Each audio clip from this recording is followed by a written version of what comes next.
Oi galera, tudo bom? Bem, estamos aqui hoje para conversarmos sobre globalização. E aí muita gente pode pensar, nossa, mas globalização na prova de inglês? Sim, com certeza.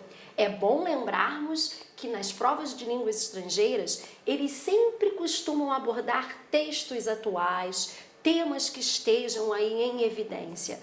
Então, nesse nosso estudo anterior à prova, por favor, não deixem de estar atentos a todos os meios de comunicação diversos que temos aí para explorarmos tudo o que está sendo trabalhado. E é sempre bom fontes variadas para que nós tenhamos diferentes leituras acerca de um só assunto. E temos esse famoso, tão abordado tema da globalização. O enunciado em português sempre nos diz: o texto acima discute o início da globalização. Qual das assertivas abaixo destoa do texto? Então vejam, gente, cuidado sempre quando temos a pergunta se referindo à opção incorreta, indevida, inadequada, aí eles usaram o verbo destoar. Estejam atentos. A opção A. Stuart Hill afirma que a globalização não teve início em 1961.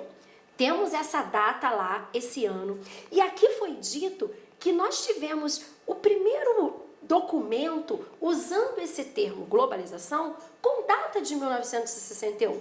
Então, como que nós podemos afirmar que o autor disse que esse tema, que a globalização, não teve início em 1961?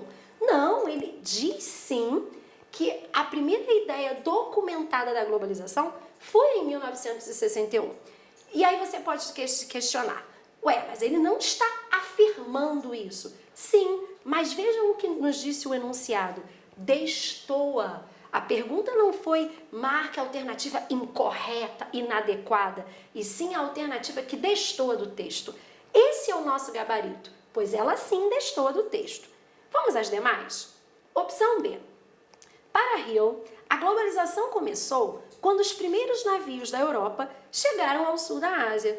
Sim, isso foi colocado aqui, como uma situação exemplo para mostrar que a globalização não é algo recente, como muitas pessoas dizem, pensam, que lá no nosso século XV, quando os navios eles chegaram lá no sul da Ásia, vindo da Europa, já era um indício sim de uma globalização, mesmo se não fosse tratada com este termo na ocasião.